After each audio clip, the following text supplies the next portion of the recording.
An up-and-coming rapper is dead at 26 years old. Mac Miller believed to have suffered an overdose at his Studio City, California home. Fans and neighbors leaving flowers, candles, notes on rapper Mac Miller's doorstep. Those close to him struggling with the fact that he is gone at the age of 26. Hi, David. We arrived to a heavy media and police presence here outside of the Studio City home of rapper Mac Miller. And authorities confirm here a death investigation is underway. Air 7 was over the scene when we saw what we believe to be Miller's body being transported into a coroner's van. We've seen investigators walking in and out of the home, and Variety, among other outlets, is reporting Miller, whose real name is Malcolm James McCormick, age 26, died of an apparent overdose.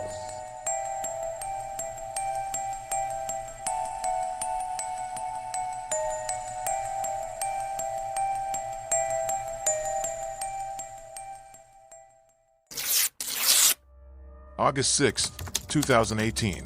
NPR Music uploaded what would become one of the most watched Tiny Desk concerts ever. Mac Miller sat behind the desk, relaxed, smiling. He performed 3 songs from his new album, Swimming. The happiness seemed real. I think I'm supposed to talk in between, but I don't know. Miller joked between songs.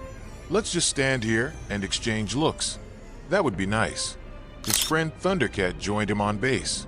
They performed together, laughing between takes. Miller had specifically requested strings for the final song. The musicians had only rehearsed together 20 minutes before going live. I really wanted to have strings for this song, because this one just means a lot to me, Miller explained. It's a beautiful thing, man. Music is a beautiful thing. He closed his eyes as he performed.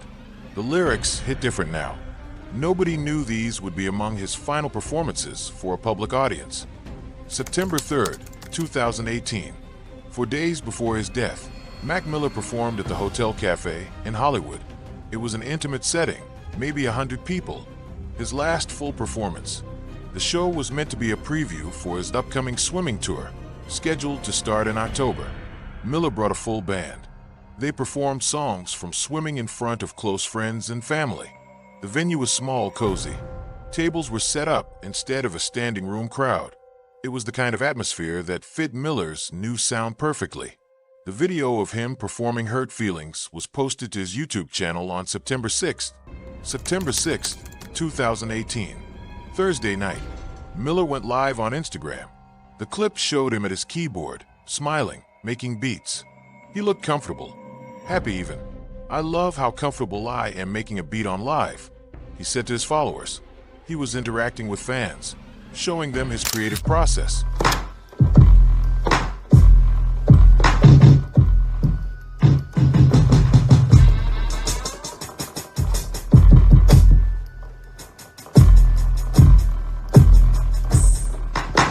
Nothing about the video suggested what was coming.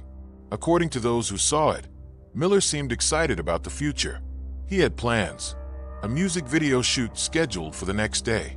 A tour starting in less than 2 months. That night, Miller spent time watching football with friends. Later, he called his mother. They spoke on the phone. She would later tell authorities he seemed to be in a good mood. Just a regular Thursday night. Nothing felt wrong. 2 weeks before Miller's death, Ty Dolla $ign spent the day with him at Chalice Recording Studios in Los Angeles. They were working on a joint project together. He was in good spirits, Ty remembered. He had every time that day. She was talking about how nice he was, Ty said. She didn't think he was gonna be that cool, but he was super cool. I'm like, yeah man, that's Mac. When Ty learned of Miller's passing, he was on tour in Tampa with G-Eazy and Lil Uzi Vert.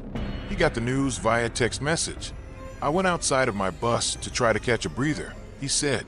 I was crying, and I don't ever cry. May 2018. 4 months before his death, Ariana Grande and Mac Miller announced they had broken up. They had been together for nearly 2 years. The public split was amicable at first. Grande posted on Instagram, calling Miller one of her best friends in the world. This is one of my best friends in the whole world and favorite people on the planet, Malcolm McCormick, she wrote. I respect and adore him endlessly and am grateful to have him in my life in any form. at all times regardless of how our relationship changes or what the universe holds for each of us. She ended with a statement about unconditional love. It is wanting the best for that person even if at the moment it's not you. But the breakup wasn't as simple as busy schedules. Grande would later reveal the relationship had become toxic. Miller's struggles with addiction had taken their toll. She had tried to be a rock for him, but ultimately couldn't watch him go down that destructive road. By no means was what we had perfect, she told Vogue. He was the best person ever, and he didn't deserve the demons he had. I was the glue for such a long time, and I found myself becoming less and less sticky. The pieces just started to float away. Mac Miller had long struggled with addiction. He was open about it. His music often reflected the darkness he was experiencing.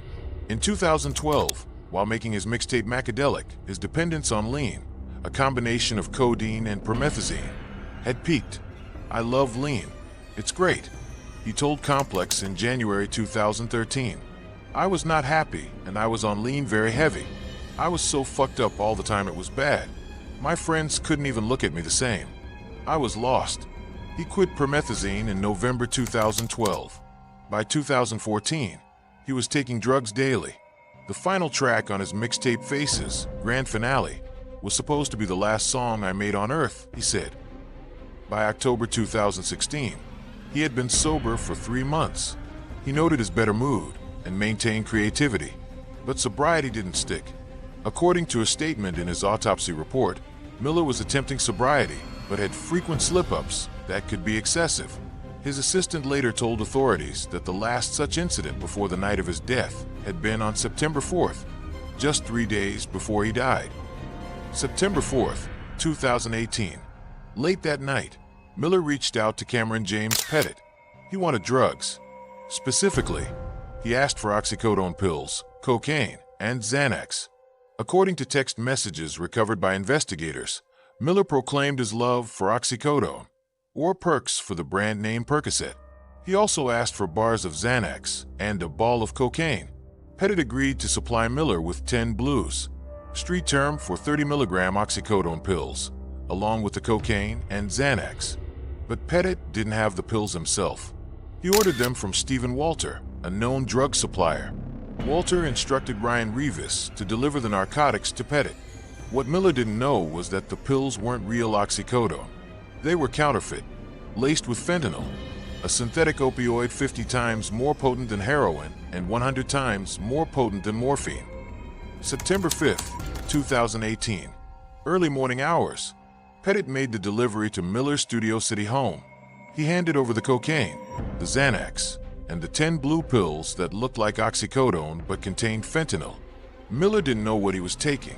He thought he was getting prescription painkillers. According to investigators, he believed the pills were genuine. Later that morning, according to a search warrant affidavit, Miller also obtained drugs from a woman he spent the evening with. However, DEA investigators determined those drugs did not contain fentanyl. Miller spent that day making plans. He was scheduled to shoot a music video the next week. He spoke to friends about the tour. Everything seemed normal to those around him. Hours after news of Miller's death broke, Pettit sent a message to a friend. "Most likely I will die in jail," he wrote. September 7th, 2018. Friday morning. Miller's assistant typically woke him at 11:30 a.m. But when the assistant arrived that morning and went to check on Miller, something was wrong. Miller was found in his bedroom, kneeling on his bed in what appeared to be a praying position. His face was resting on his knees. He was completely unresponsive. There was a bloody nostril and a scrape on his nose. The assistant immediately called 911. It was shortly before noon. He began performing CPR while waiting for paramedics to arrive. Near Miller's body, authorities found a bottle of prescription pills, an empty bottle of alcohol, and a $20 bill with white residue on it. The scene told its own story. Paramedics arrived quickly. They tried everything, but Malcolm James McCormick, known to the world as Mac Miller, was pronounced dead at the scene at 11:51 a.m. Pacific Daylight Time, just 16 minutes after the 911 call. He was 26 years old. He had been scheduled to shoot a music video that day. His tour was supposed to start in less than 2 months. He had plans, So many plans. A male friend had discovered the body, though reports would later clarify it was his personal assistant. Police responded to what was initially called a death investigation in the San Fernando Valley. The Los Angeles Police Department arrived. They began searching Miller's home for clues. According to TMZ, authorities found only a trace amount of white powder. Some speculated the scene may have been cleaned of pill bottles, illegal drugs, and other drug paraphernalia before police arrived. People had been at Miller's place both the night before and on Friday morning, around the time someone called 911. November 5th, 2018. 2 months after Miller's death, the Los Angeles County Department of Medical Examiner Coroner released the toxicology report. Miller died from mixed drug toxicity. Fentanyl, cocaine, and alcohol were all present in his system, none in high enough concentrations to kill him on their own. But together, the combination was lethal. The manner of death was certified as an accident. Fentanyl had become increasingly common in counterfeit pills. It was cheaper to produce than other drugs, faster to make, and significantly more potent. Drug dealers were using it to cut their products, often without the buyer's knowledge. The report noted this was one of many slip-ups Miller had during his attempts at sobriety. According to his assistant, the last incident before the night of his death had been on September 4th. The same day, he reached out to Pettit for drugs. Miller wasn't alone in this tragedy. Prince had died of a fentanyl overdose in 2016. Tom Petty in 2017. Lil Peep, just 21 years old, in 2017. The epidemic was claiming lives across the music industry.